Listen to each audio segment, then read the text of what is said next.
Eu sou Natasha Kirchuk e este é o I24 News em inglês. Obrigada por nos acompanhar. Bem, este é o 9º dia da guerra contra o Irã. Israel está atordoado após 7 salvas de mísseis do Irã hoje, com 6 pessoas feridas em 2 locais diferentes nesta tarde, depois que estilhaços do que se acredita ser uma ogiva de fragmentação caíram em vários pontos do centro de Israel. Em Tel Aviv, os socorristas dizem que um homem de cerca de 40 anos ficou gravemente ferido e no subúrbio próximo de Petah Tikva, outras 5 pessoas também ficaram feridas, incluindo um homem de 25 anos. E de acordo com a polícia, mais de uma dúzia de locais de impacto foram registrados, com sirenes fazendo milhões de pessoas correrem para abrigos em todo o país. Isso ocorre enquanto a Guarda Revolucionária do Irã prometeu intensificar os ataques, com o conflito se expandindo além de Israel. Com a Arábia Saudita, os Emirados Árabes Unidos, o Catar, o Kuwait e o Bahrein relatando novos ataques. Isso também acaba de ser divulgado. De acordo com as Forças Armadas dos Estados Unidos, o Irã está lançando mísseis a partir de áreas povoadas e está alertando os civis para que fiquem em casa, a fim de evitar serem atingidos por ataques americanos nesses locais. Vamos falar com o nosso correspondente Joe Brown, ao vivo de Tel Aviv. Nós conversamos há pouco tempo e você estava ao vivo no local de um dos impactos de mísseis que vimos em Tel Aviv. Hoje, obviamente, vimos outra salva depois disso. Explique para a gente a quantidade de feridos que tivemos hoje, a quantidade de impactos, o que realmente sabemos. Em relação aos feridos, foram 6 no total, com uma pessoa gravemente ferida. Mas tudo isso veio de um míssil, um foguete de fragmentação, que é um míssil que explode no ar e libera pequenas bombas sobre o alvo pretendido. E como isso aconteceu em uma área residencial, Vários prédios diferentes em toda a parte central de Israel, Tel Aviv, Petah Tikva, foram atingidos, incluindo um atrás de mim. onde estávamos antes era um lugar separado, apenas 5 minutos descendo a rua. E esse é um problema que foi agravado na última semana ou algo assim. Esse foi o primeiro impacto na região central de Israel desde a última terça-feira, quando vários mísseis atingiram Bnei Brak, que também era um míssil de munição de fragmentação. E isso mostra que o Irã está aumentando sua aposta com isso. E como ele cai em tantos lugares diferentes, Um dos lugares onde ele realmente caiu foi em frente à casa de Yair Lapid, o ex-primeiro-ministro e atual líder da oposição. Ele veio ao local mais cedo hoje e eu perguntei a ele se o aumento de munições de fragmentação vindas do Irã mostra que estamos em uma nova fase da guerra e se isso é algo de que devemos ter medo. Vamos ouvir o que ele tinha a dizer. Bem, sabe de uma coisa? O próximo pedaço dessa bomba caiu ao lado da casa da minha mãe. Ela tem 91 anos. Então liguei e perguntei: mãe, você está bem? Ela respondeu: estou bem, não tenho medo deles. Entenda essa guerra e devemos seguir. Aqui vai a mensagem de uma mulher de 91 anos que já viveu de tudo. Para o povo de Israel, sim, é uma ameaça. E as bombas de fragmentação são horríveis. Permaneceremos unidos diante disso. É da mesma forma que estamos permanecendo unidos diante de todas as ameaças e eles não vão nos assustar. Sabemos que lutamos uma guerra justa e temos capacidade para alcançar seus objetivos, que são o programa nuclear, o programa de mísseis balísticos e tornar possível para o povo do Irã mudar esse regime horrível que tomou conta de suas vidas. Como eu disse, esse foi o primeiro míssil a atingir o centro de Israel em quase uma semana. e isso porque a quantidade de mísseis que tem chegado do Irã foi significativamente reduzida. Por isso, o comando da Frente Interna das Forças de Defesa de Israel reduziu recentemente as restrições para reuniões em um só local. Mas a taxa de sucesso dos mísseis em penetrar os sistemas de defesa aérea de Israel é de apenas 3%. E, por exemplo, este lugar atrás de mim, Ninguém ficou ferido porque a pessoa cujo apartamento foi danificado conseguiu chegar a um abrigo a tempo. O porta-voz da polícia me disse que ela está sofrendo de ansiedade neste momento. Como você pode imaginar, se parte da casa dela acabou de ser destruída por um míssil balístico. A maioria ainda segue as orientações da Comando da Frente Interna e vai para um abrigo. por isso não houve tantos feridos ou mortos quanto poderia nesse período, considerando a quantidade de mísseis lançados do Irã. Certo, gostaria de te agradecer muito por estar conosco, Joe, com essa análise, obviamente. Cenas realmente assustadoras vindas do centro de Israel hoje. Um lembrete de como é importante correr para um local seguro no caso de uma sirene. Antes de irmos para a próxima matéria no Irã, quero chamar rapidamente nossas correspondentes no estúdio. Ariel, você pode comentar sobre as ogivas de fragmentação? Nossa correspondente sênior para o Oriente Médio, Ariel Osron, está aqui conosco. Essas munições de ogivas de fragmentação. Temos alguma ideia da quantidade desse tipo de munição que o Irã possui? Sim, estamos falando de ogivas que se fragmentam fora da atmosfera. Ou então, logo na entrada, se dividem em 80 submunições diferentes. Cada submunição, cerca de 20 quilos de material explosivo. Agora, isso serve para aumentar o dano em área. Mas cada uma dessas munições é muito menor do que uma ogiva que carregaria centenas de quilos no impacto. Então, na verdade, o que estamos vendo aqui é uma tentativa do Irã de lançar mísseis individuais e assim preservar seu arsenal. Mas tentar maximizar o impacto de cada um desses mísseis. Agora, se o interceptador não conseguir abater esses mísseis antes que eles se fragmentem, é praticamente impossível para as defesas aéreas irem atrás de cada submunição individualmente. E assim, a extensão dos danos é significativamente menor do que o impacto direto de um único míssil balístico. Mas o objetivo aqui, por parte do regime islâmico, é aumentar o alcance do impacto e também, psicologicamente, incutir mais medo na população civil. Qualquer argumento de que a República Islâmica está mirando especificamente em alvos militares ou, pode-se dizer, instituições governamentais aqui no Estado de Israel, acaba sendo descartado com esse tipo de munição. No final das contas, você sabe que civis correm o risco de se ferir se não houver um local específico sendo alvo. Em vez disso, esses fragmentos vão para todos os lados. E ogivas cluster são proibidas internacionalmente. Aliás, Se alguém se importasse com isso. certo, vamos falar sobre o Irã agora. Uma cena dramática e impactante também está se desenrolando na capital do Irã, depois que ataques israelenses atingiram grandes instalações de armazenamento de petróleo em Teherã. Moradores agora estão relatando algo extraordinário. Nuvens negras pairando sobre a cidade e uma chuva que parece estar misturada com gotas de óleo caindo do céu. Imagens da capital mostram uma fumaça densa cobrindo os bairros horas após as explosões. Bem, o crescente vermelho do Irã está alertando que a chuva contaminada pode ser extremamente perigosa, podendo causar queimaduras na pele e sérios danos respiratórios. Autoridades israelenses dizem que os alvos eram depósitos de combustível usados pela infraestrutura militar do Irã. O ataque parece ser um dos primeiros a atingir um grande complexo industrial na guerra, além do impacto ambiental imediato. O ataque gera preocupações dos mercados de energia, com o preço do petróleo subindo rapidamente enquanto o conflito se espalha na região. É importante notar aqui que o preço do barril de Brent subiu 8,5%, chegando a mais de $92 na sexta-feira. Isso é um aumento em relação aos quase $70 por barril no fim da semana passada. Temos também uma atualização sobre o assunto. Os Estados Unidos acabam de anunciar que não vão atingir o setor de energia do Irã, mas as interrupções devem durar algumas semanas. Os Estados Unidos afirmam que vão preservar a infraestrutura energética do Irã enquanto lutam ao lado de Israel contra a República Islâmica. E eu quero chamar nossa correspondente diplomática sênior, Ariel Osron. Ariel Osra, Owen Alterman. Desculpe, troquei seus nomes ali só por alguns comentários. Realmente, sobre a forma como o mundo está percebendo esse ataque mais recente de Israel aos depósitos de petróleo. Obviamente, vimos aquelas explosões enormes, aquelas nuvens de fumaça e, claro, estamos ouvindo os temores dos iranianos comuns sobre o que isso pode significar para a saúde deles, para o futuro da cidade deles.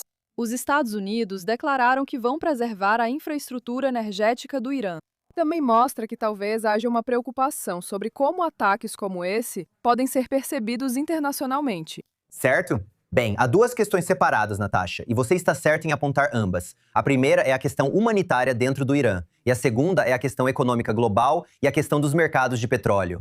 Sobre a situação humanitária no Irã, como já disse, espero que os militares israelenses tenham avaliado isso entre os prós e contras antes do ataque, tanto operacional e estrategicamente, quanto em direito internacional. Porque no fim das contas, Natasha, os civis iranianos não são o inimigo. Os civis iranianos são nossos aliados. O público iraniano é aliado de Israel e aliado dos Estados Unidos nessa luta. Ouvimos isso desde as primeiras horas da guerra.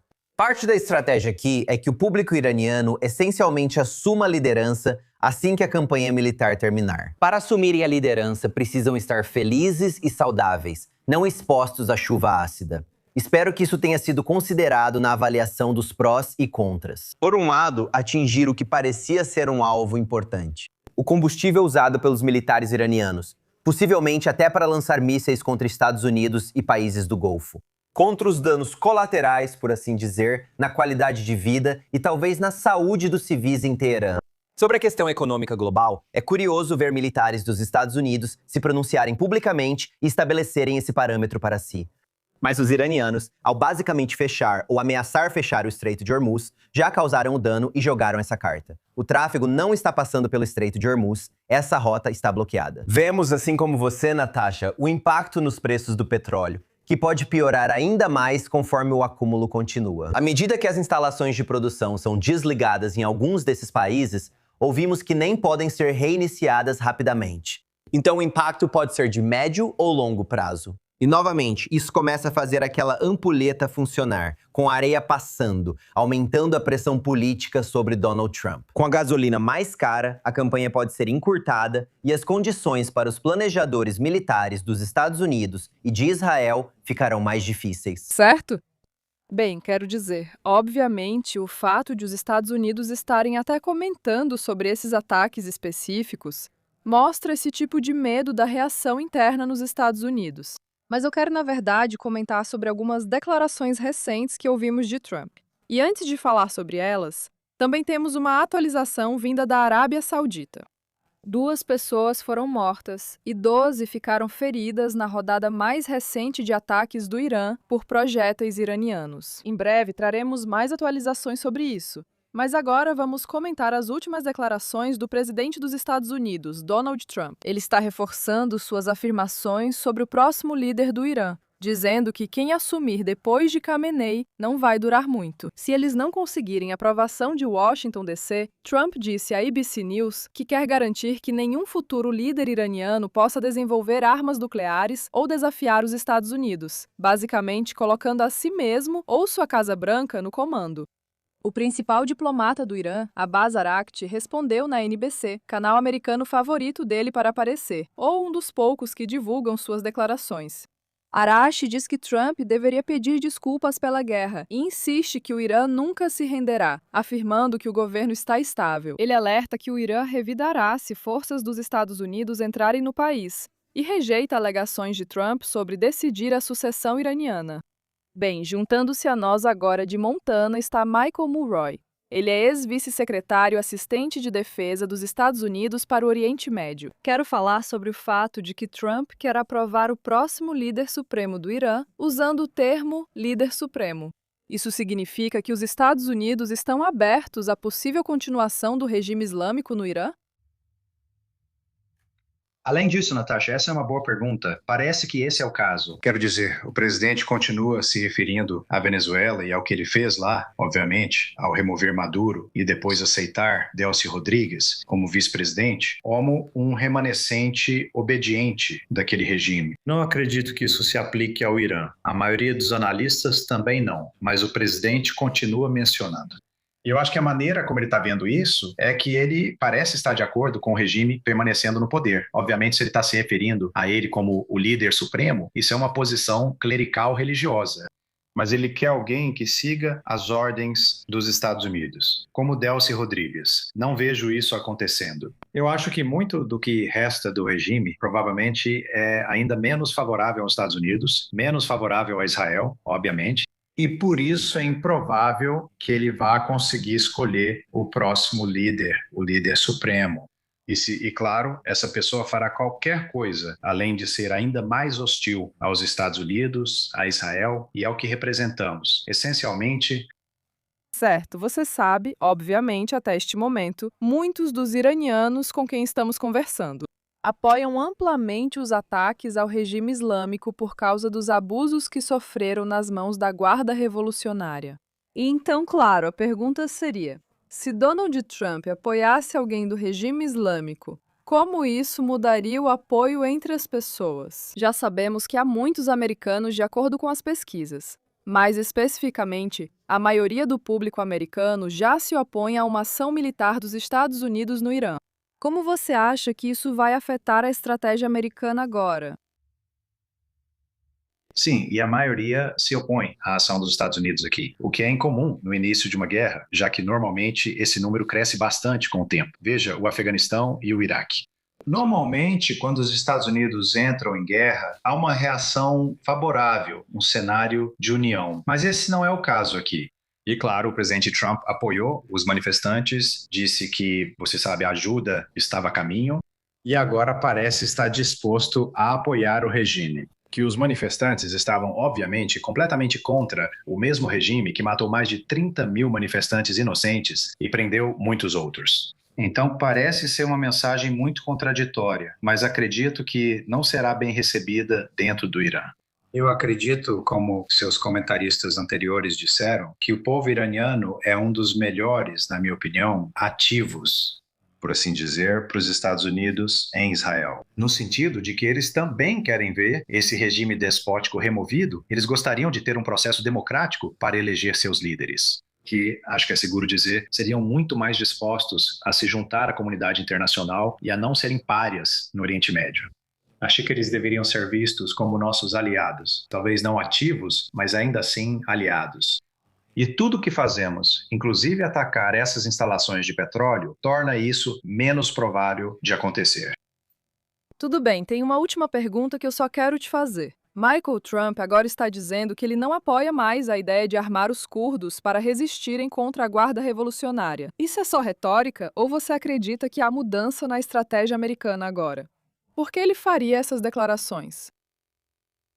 É difícil de entender. No fim das contas, isso foi, de acordo com relatos da mídia, uma campanha de ação encoberta, que nunca deveria ser discutida, e certamente não deveríamos falar sobre isso, começar e depois terminar. Porque isso coloca um alvo gigante nos curdos iranianos.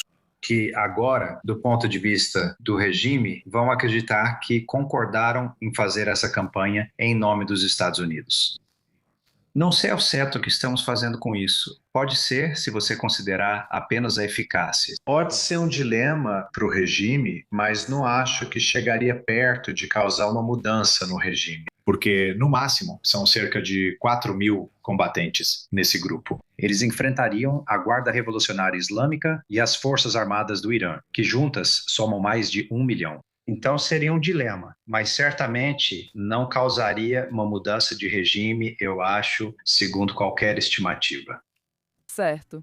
Bem, gostaria de agradecer muito por estar conosco. Esse é Michael Mulroy, falando novamente de Montana. Ele foi o ex-vice-assistente do secretário de Defesa para o Oriente Médio. Agora vamos falar sobre os Emirados Árabes Unidos, que agora estão negando relatórios israelenses de que realizaram um ataque no Irã hoje, tendo como alvo uma usina de dessalinização, supostamente em coordenação com Israel. Autoridades afirmam que caso os Emirados Árabes Unidos realizem ação militar, eles próprios anunciarão. Ao mesmo tempo, autoridades de defesa dos Emirados relatam ataques intensos do Irã há dias. 4 pessoas já morreram até agora, mais de 100 ficaram feridas. Militares dos Emirados Árabes Unidos detectaram mais de 1.400 drones iranianos desde o início dos combates, com a maioria sendo interceptada. As autoridades também dizem que 238 mísseis balísticos foram lançados em direção ao país, a maioria abatida, mas alguns poucos caíram no mar ou aterrissaram dentro dos Emirados Árabes Unidos.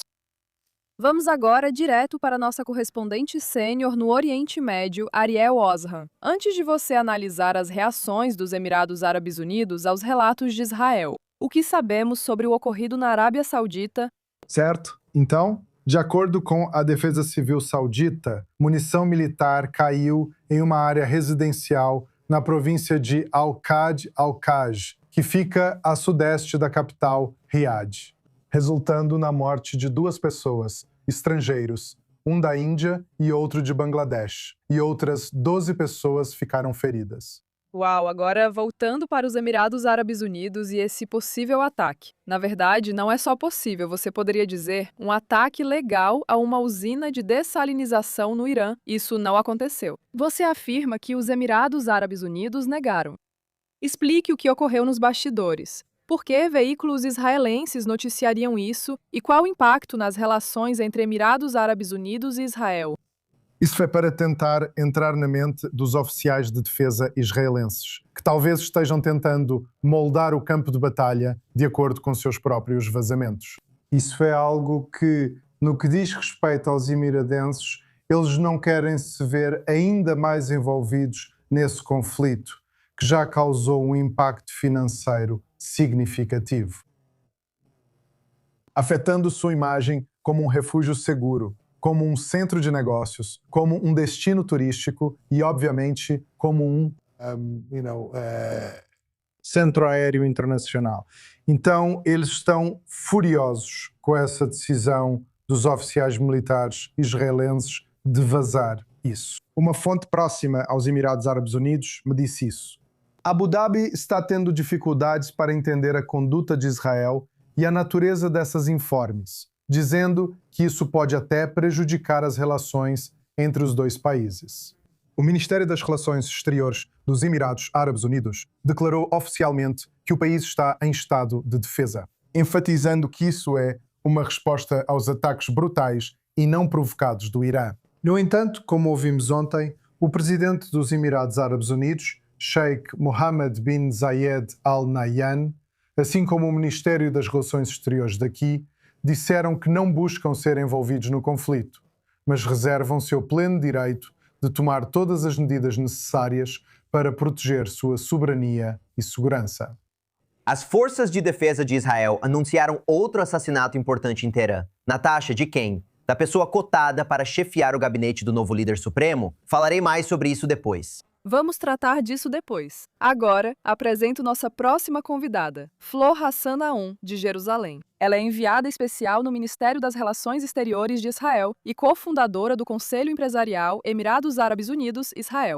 Então, ao longo da última semana, vimos a República Islâmica do Irã disparar mísseis e projéteis contra 8 diferentes nações árabes do Golfo.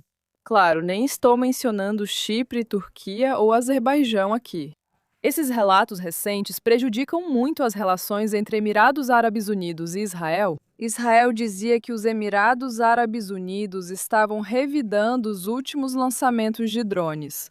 Mas isso, na verdade, não estava ocorrendo. Obviamente, havia esperanças, eu acho, entre muitos oficiais israelenses de que essa guerra uniria os israelenses com as nações árabes do Golfo, no sentido de que ambos estão lutando contra o mesmo inimigo. Mas agora, essa falta de comunicação parece ser muito problemática. Bem, eu não acho que seja problemático o suficiente para causar algum tipo de ruptura nas relações. Mas vamos falar sobre o que eles passaram. Porque eles realmente receberam quase 10 vezes mais mísseis do que nós recebemos aqui, o que é realmente difícil de acreditar. Ao pensar na motivação dos iranianos, no início você pensa, ok, a República Islâmica quer pressionar a Arábia Saudita e os Emirados Árabes Unidos para que influenciem os Estados Unidos a parar. Mas, na verdade, o que vimos foi uma resiliência incrível dos emiratenses e também tecnologias de defesa impressionantes dos emiratenses, que interceptaram cerca de 90% do que foi lançado contra eles. Eles já enfrentaram quase 1000 mísseis, entre drones e mísseis balísticos, o que é realmente incrível, e conseguiram interceptar 90% disso. Eles tiveram 4 mortes, muitos feridos. Ontem, o presidente Mohammed bin Zayed foi aos hospitais visitar os feridos. E eles estão passando a imagem de que são fortes, resilientes e que conseguem lidar com isso. Mas eles ainda não deram o passo de passar da defesa para o ataque. Hoje eu vi algo, na verdade, que acho muito significativo e sobre o qual ainda não falamos, que é que eles decidiram congelar todos os ativos dos iranianos, todo o dinheiro do regime que está nos Emirados Árabes Unidos. Para mim, Isso é algo incrível. Minhas fontes nos Emirados Árabes Unidos disseram que reservaram o direito de fazer isso após a guerra, mas por enquanto mantém a defesa. Diante dos ataques constantes de mísseis e drones iranianos, como os Emirados Árabes Unidos equilibram as defesas, a diplomacia regional e a opinião do público emiradense sobre o tema? Obviamente, não é algo simples, como sabemos aqui em Israel, ficar entrando e saindo constantemente de abrigos antiaéreos e espaços seguros. Os Emirados Árabes Unidos estão bem menos acostumados com isso do que os israelenses em Israel. Então eu acho que no fim das contas, sabe, como a comunicação está equilibrando os sentimentos do público emiradense? Acho que, como disse, o surpreendente é o quanto eles se defenderam bem, algo que não víamos os países do Golfo fazendo antes. Quero acrescentar isso. Grande parte da tecnologia de defesa deles, especialmente com interceptores e tecnologias de defesa aérea, foi comprada de Israel. Grande parte das defesas contra drones deles veio de Israel. E sabe, as mensagens que estou recebendo dos meus amigos e contatos nos Emirados Árabes Unidos é que os acordos de Abraão estão fortes. E, na verdade, eles são gratos pelos acordos de Abraão. No sentido de colaboração com Israel, compartilhamento de inteligência com Israel e combate a um inimigo comum. Então, espero que hoje seja apenas um contratempo, sabe? Às vezes, a maneira de agir de Israel é uma língua estrangeira para nós. Devemos respeitar nossos aliados e o que estão dispostos a fazer e compartilhar agora. Tudo o que posso dizer é que minhas conversas, tanto com amigos no Bahrein quanto nos Emirados Árabes Unidos, foram muito positivas. Eles mantêm o direito de agir, mas por enquanto estão na defensiva. O que significa a negação sobre esses relatos? Basicamente que os Emirados Árabes Unidos atacaram ou agora se envolveram em ofensivas contra o Irã. Comente sobre a atual coordenação ou sua ausência entre Israel e Emirados Árabes Unidos neste conflito. Talvez seja uma defesa da cultura, mais do que qualquer outra coisa em Israel. Nós relatamos tudo, somos muito transparentes sobre tudo, e as pessoas exigem isso. Você está falando de uma cultura muito diferente, de um país diferente, onde as pessoas realmente entendem aquilo que o país quer que elas entendam. E talvez eles queiram garantir que o moral esteja alto, e talvez não queiram escalar a situação. Seja verdade ou não, os Emirados Árabes Unidos são um parceiro muito valioso de Israel, não só comercialmente, mas em todos os sentidos. E precisamos garantir que essa parceria continue forte. Certo, Flora, agradeço muito por estar conosco. Foi interessante ouvir sua opinião e as informações de suas fontes.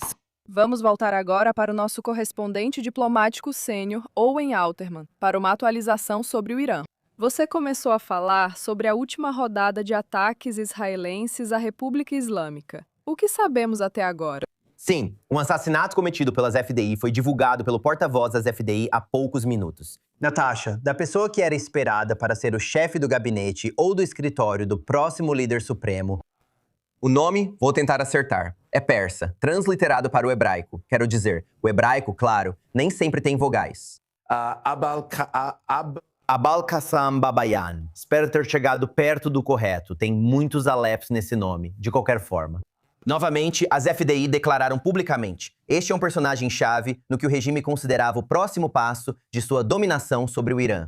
E as FDI disseram que ele foi assassinado em Teherã. Certo, Owen, obrigada pela atualização. Agora vamos falar sobre uma mudança de tom do presidente dos Estados Unidos, Donald Trump, sobre quem deve e quem não deve se envolver na guerra com o Irã. Dias após sugerir que seria ótimo se os combatentes curdos fossem ao Irã enfrentar o regime, o presidente dos Estados Unidos agora recua dessa ideia. Trump afirmou que já avisou aos curdos para não entrarem na luta, alegando que o conflito já é complicado bastante. Ele fez esses comentários a repórteres a bordo do Força Aérea 1. Ouça só. Não estamos esperando que os curdos entrem. Somos muito amigos dos curdos, como vocês sabem, mas não queremos tornar a guerra ainda mais complexa do que já é. Não queremos, eu já decidi sobre isso. Não quero que os curdos entrem. Não quero ver os curdos se machucando, sendo mortos. Nós tivemos uma boa relação. Eles estão dispostos a entrar. Mas realmente, eu disse a eles que não quero que entrem. Bem, essa mudança acontece enquanto cresce a especulação sobre se as milícias curdas baseadas no Kurdistão iraquiano poderiam abrir uma nova frente contra Teherã. Trump comentou sobre um dos momentos mais polêmicos da guerra, um ataque mortal a uma escola de meninas no sul do Irã. Em Minab, ele diz acreditar que o Irã foi o responsável, mesmo com as investigações em andamento para esclarecer o ocorrido. Bem, agora estamos com Arash Saleh, analista político curdo-iraniano em Washington, D.C. Neste momento, há uma mudança de tom interessante aqui. Há poucos dias, o presidente parecia apoiar as forças curdas atacando a Guarda Revolucionária. O que sabemos agora sobre por que Trump parece ter mudado de ideia, ou isso é apenas retórica, na sua opinião? Para ser honesto, não está claro se isso é uma tática ou apenas uma estratégia do presidente dos Estados Unidos. Mas há duas coisas. Primeiro, essa luta armada já existe há muito tempo. Você sabe, o partido político curdo mais antigo, o PDKI, está envolvido nessa luta há mais de 80 anos. Além disso, em situações semelhantes, há um dinamismo interno. Então, quando você vê que o governo central está entrando em colapso, ou simplesmente o Estado está esvaziado de suas capacidades e não consegue funcionar bem nessa área, como essa situação que vimos no Iraque em 1991 e a situação que vimos na Síria. Os curdos que foram reprimidos por muito tempo aproveitam essa oportunidade para se envolverem e realmente fazerem algo ali. Isso pode permitir que assumam o controle das instituições estatais na região. Certo, Arash. Antes da próxima pergunta, uma atualização para os telespectadores. O Comando da Frente Interna emitiu alerta antecipado de sirenes e detecção de mísseis. Alertas foram ativados no sul de Israel, especificamente na região de Aravá, Mar Morto, Negev Sul, Judeia, Negev Central, Negev Ocidental e nas áreas do entorno de Gaza. Ainda não recebemos esse alerta no centro de Israel. Embora tenhamos visto 7 ataques de mísseis balísticos iranianos ao longo do último dia. Vamos voltar para nossa analista iraniana, analista curda iraniana, que está conosco agora. Então, na sua opinião, quão séria era a possibilidade de milícias curdas lançarem operações do Kurdistão iraquiano para o Irã? Obviamente, tivemos relatos, fontes que nos confirmaram que isso já estava em andamento. E você acha que existe a possibilidade de as milícias curdas avançarem mesmo sem o apoio dos Estados Unidos? Bem, veja, quer dizer, se você olhar para o cenário político nos últimos meses, houve algum tipo de coalizão, uma ampla coalizão, entre os partidos políticos curdos. Essa coalizão foi algo sem precedentes. Você normalmente não vê esse tipo de coalizão entre todos esses 6 partidos, geralmente nessa região. Reunir esses 6 partidos, fazer com que eles se sentem no mesmo lugar e depois transformar isso em uma única coalizão. Acho que isso é um sinal de que eles percebem algo e provavelmente, quando chegar a hora, eles definitivamente vão agir. Mas isso depende de quão sério os Estados Unidos ou Israel estão em sua confrontação com o regime iraniano. Quer dizer, se eles chegarem ao ponto de aniquilar as capacidades estatais no Irã, eles vão ver a oportunidade e vão agir. Eu acho que é sério. Há muitas forças peshmerga nas fronteiras, há muitas forças peshmerga armadas dentro do Kurdistão iraniano, neste momento em que falamos, e a estrutura, a infraestrutura está pronta lá para eles agirem e eu acho que só depende do momento certo. Estou interessado em saber se você acha que existe algum outro grupo no local, além das milícias curdas, que tenha capacidade de enfrentar a Guarda Revolucionária? Porque, sabe, nós conversamos com vários convidados de todas as partes do Irã, alguns dos quais são contra o envolvimento das milícias curdas, por medo da conquista de autonomia no Kurdistão, no oeste do Irã. E então a pergunta, claro, é se existe mais alguém que realmente esteja preparado para enfrentar a Guarda Revolucionária internamente. Eu não acho que exista alguém que tenha as mesmas capacidades das forças curdas. Primeiramente, eles estiveram envolvidos em guerras, em algum tipo de conflito e escaramuças com a Guarda Revolucionária. Eles se conhecem há muito tempo, eles vêm lutando uns contra os outros há muito tempo. Eles desenvolveram capacidades dentro do Irã, outros grupos. Eu não acredito que eles tenham tais capacidades nessa escala. O fato de você conseguir mover um grupo de forças Peshmerga da fronteira entre o Irã e o Iraque para o interior do território iraniano. Cidades do tipo curdas, como Senandaj e Kermanshah, que vemos frequentemente os partidos políticos curdos fazem isso. Isso significa que deve haver algum tipo de capacidade lá que facilite esse movimento das forças Peshmerga tão longe e profundamente no solo do Irã. Então, basicamente, acho que pode haver alguns pequenos grupos ou alguns grupos que têm algum histórico de conflito armado, mas eles não têm a mesma situação, as mesmas capacidades e, ao mesmo tempo, não contam com o mesmo terreno. O Kurdistão é montanhoso e as montanhas são curdas.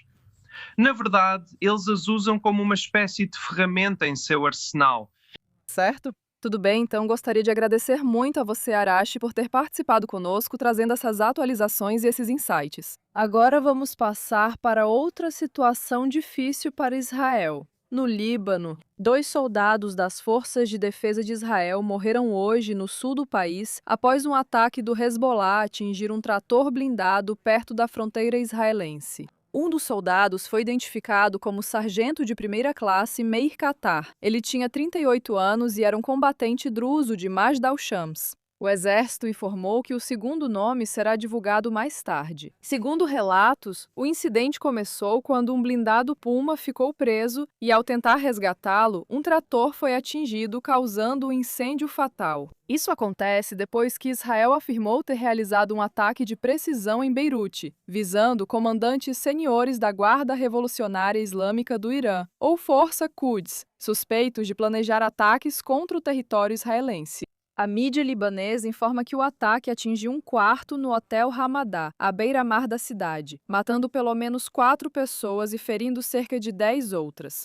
É importante notar que, desde segunda-feira, o grupo proxy iraniano Hezbollah tem disparado centenas de foguetes e drones contra Israel, em solidariedade à República Islâmica. O governo libanês, que disse trabalhar para desarmar o Hezbollah, criticou duramente o grupo terrorista por arrastar o Líbano a uma guerra regional, afirmando que quase 300 pessoas morreram em ataques aéreos israelenses na última semana. Gostaria de chamar nossa correspondente, que está ao vivo agora na fronteira do Líbano com Israel, Balir Sladin. Você está no norte de Israel. Quais são as últimas informações? Sim, mais um dia de escalada entre Israel e o Hezbollah. O Hezbollah está usando muitos foguetes para atacar a Alta Galileia e a Galileia Ocidental. Sirenes soaram tanto em Kiryat Shmona, à direita da fronteira e também à esquerda da fronteira, que é a Galileia Ocidental. Cidades como Naharia, Krayot e Haifa também. Informamos que a maioria desses foguetes é realmente interceptada e também os drones que Hezbollah lança com frequência também são interceptados pelo sistema de defesa aérea israelense. Até agora não houve nenhuma vítima ou fatalidade, então ninguém ficou ferido. Mas, por outro lado, alguns danos foram causados a edifícios e aos locais agrícolas que ficam bem na fronteira com Israel. Agora, por outro lado, estamos dizendo que o exército israelense está, na verdade, resumindo suas atividades no Líbano. Até agora, desde a última segunda-feira, estamos falando de 600 alvos sendo atingidos por cerca de 820 munições, de acordo com as forças de defesa de Israel. Os ataques, na verdade, mataram mais de 200 combatentes do Hezbollah e 80 deles são de uma unidade de elite Radwan, que inclui também membros do alto escalão do Hezbollah. E 27 dos ataques aconteceram em Beirute em geral, sendo 5 deles no subúrbio sul de Beirute, El Dahia, reduto do Hezbollah. Então, os ataques estão aumentando por parte do Hezbollah, mas também o lado israelense está aumentando seus ataques e sua operação terrestre também. E foi exatamente aí que esse incidente aconteceu. Você mencionou os 2 soldados israelenses que foram mortos. Israel está dizendo que os combatentes do Hezbollah estão usando essa tática com mais frequência agora, esperando os soldados israelenses se aproximarem da fronteira e então disparando um míssil guiado antitanque contra eles. Já nesta semana, vários soldados israelenses ficaram gravemente feridos e ontem esse incidente resultou na morte de 2 soldados israelenses. Como você mencionou, então, estamos dizendo que os ataques também estão acontecendo em terra. Hezbollah não foi eliminado, como obviamente vemos ao sul do rio Litani. Obrigado, Valir, por se juntar a nós do norte de Israel com a atualização. Agora, vamos para Sarit Zavi. Ela é fundadora e presidente do Centro de Pesquisa e Educação Alma no norte de Israel, Sarit. Sabe, a primeira coisa que eu quero te perguntar é, obviamente, os moradores do norte de Israel já se acostumaram bastante a não poder ficar em suas casas durante confrontos e conflitos com o Hezbollah. Desde o cessar-fogo que vimos em 2024, que começou em novembro de 2024, as pessoas começaram a voltar para suas casas. Agora, olhando para a situação atual, quantos israelenses realmente estão permanecendo no norte de Israel? Olha, não tenho os números, mas posso dizer como é a sensação. Eu estava viajando na fronteira norte justamente na sexta-feira e visitei muitos amigos que moram literalmente na linha da fronteira e nenhum deles foi embora. Todos ficaram. Eles não estão em pânico, todos entendem a situação. Todos entendem que agora é hora de terminar o trabalho e fazer o que precisa ser feito. Claro, ao mesmo tempo, nós mal entendemos as instruções do comando da frente interna. Eles estão nos dizendo para voltar à rotina, enquanto as crianças não estão indo para a escola. Mas fora isso, todos nós entendemos a necessidade do que está acontecendo agora. Não conheço ninguém que tenha ido embora, nem na minha comunidade em Nenkelok, na fronteira ou em outro lugar. Sabe, essa ideia de terminar o trabalho é interessante, porque obviamente durante o cessar-fogo, sabe, o governo libanês disse que iria remover todas as armas, limpar o sul do Líbano da infraestrutura do Hezbollah. Sabemos que houve ataques aéreos contínuos das FDI contra ameaças do Hezbollah. Mas, sabe, a questão agora, claro, é se existe um sentimento entre o público israelense de que a situação nunca será segura o suficiente na fronteira. Olha, depois da guerra, eu digo que é o mais seguro que podemos chegar. E ainda assim, o Hezbollah estava com 25 mil foguetes quando a guerra terminou, em novembro de 2025. Agora vivemos uma nova guerra, enquanto o Hezbollah utiliza suas últimas armas. No último ano, houve uma disputa entre os esforços do Hezbollah para reconstruir sua força militar e das forças de defesa de Israel para impedir. Recentemente, ao publicarmos isso, os esforços do Hezbollah superaram os das forças de defesa de Israel para impedir, e esse é o resultado que vemos agora. Então, pelo menos ao sul do rio Litani. Isso é algo que poderia ser feito, pelo menos para derrubar o regime no Irã. Assim não haverá patrocinador, nem dinheiro, nem armas que serão enviadas para o Hezbollah. Eu acredito que isso também poderia ser feito. Mas eu concordo que também há uma responsabilidade do governo libanês aqui para garantir que o Hezbollah não volte a crescer, com base no ódio que está ensinando às crianças e nos serviços que está oferecendo ao seu próprio povo. Muçulmanos xiitas baseados no Líbano. Sarik, só uma última pergunta aqui em relação às capacidades militares do Hezbollah. O que sabemos sobre o que restou em seu arsenal neste momento? Eu não sei o que restou depois dos mais de 600 ataques das FDI nos últimos dias. Como eu disse, nós sabíamos disso. Antes disso, eles tinham cerca de 25 mil foguetes e pelo menos 1.000 drones, talvez mais. Posso dizer que o que vimos foi uma média de cerca de 50 ataques por dia nos últimos dias. Do Hezbollah, 2/3 são de foguetes e 1/3 são de drones. Nós vemos que há uma melhora na capacidade do Hezbollah de lançar os drones, mas não necessariamente de fazê-los acertar o alvo. E há uma diminuição na quantidade de foguetes em cada rajada. Vou te interromper aqui. porque, como todos podem ouvir agora, acabamos de receber um aviso de que alertas são esperados em alguns instantes. Aqui no centro de Israel, claro, acabamos de ver outra onda de ataques com mísseis balísticos do Irã no sul do país. Como muitos já sabem, inicialmente recebemos um alerta extremo sobre isso. Vai tocar uma sirene em alguns minutos. E quando essa sirene tocar, eu vou sair do estúdio. E esperamos que alguém da nossa equipe nos Estados Unidos assuma a transmissão com as atualizações mais recentes. Sarit, muito obrigada por se juntar a nós com essa análise do norte de Israel. Ficaremos no estúdio até ouvirmos a sirene, então pedimos paciência. Depois, sairemos rapidamente para o abrigo antiaéreo. Quero falar agora com você, Owen Alterman, nosso correspondente diplomático. Sei que queria comentar sobre o conflito com o Hezbollah. Meir Qatar, um dos soldados mortos, já teve o nome divulgado. Natasha, isso é importante mencionar. Telespectadores israelenses ou quem está bem inserido na sociedade saberá disso. Ele era um soldado druso das colinas de Golã, como muitos dos nossos telespectadores sabem. E aqui vemos a foto dele na tela. Os drusos israelenses servem nas forças de defesa de Israel desde a independência e são parte fundamental do exército, muitos em cargos de liderança. Isso é chamado de aliança de sangue entre drusos e judeus em Israel, pois os drusos são bem integrados à sociedade e às forças armadas israelenses. Isso, historicamente, não se aplica aos drusos das colinas de Golã. Nos 4 vilarejos do norte, incluindo Majd al-Shams, terra de Meir Qatar, os drusos se consideram sírios, não adotam cidadania israelense plena, nem servem nas forças armadas. Mas nos últimos anos, e acelerado pela Guerra Civil Síria e depois pela queda do regime, isso mudou.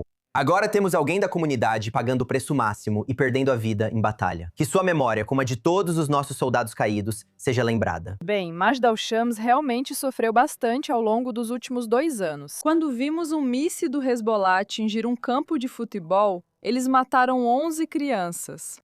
Um momento muito difícil para a comunidade. E acho que é justo dizer, dado o que estamos vendo acontecer na Síria agora, Ariel Osram pode até falar sobre isso. Obviamente, com a comunidade drusa sendo alvo por forças jihadistas do governo sírio, talvez haja uma maior lealdade ao Estado de Israel entre os drusos que estão aqui neste país. Mas, na verdade, eu quero falar um pouco sobre os mísseis que temos recebido do Irã.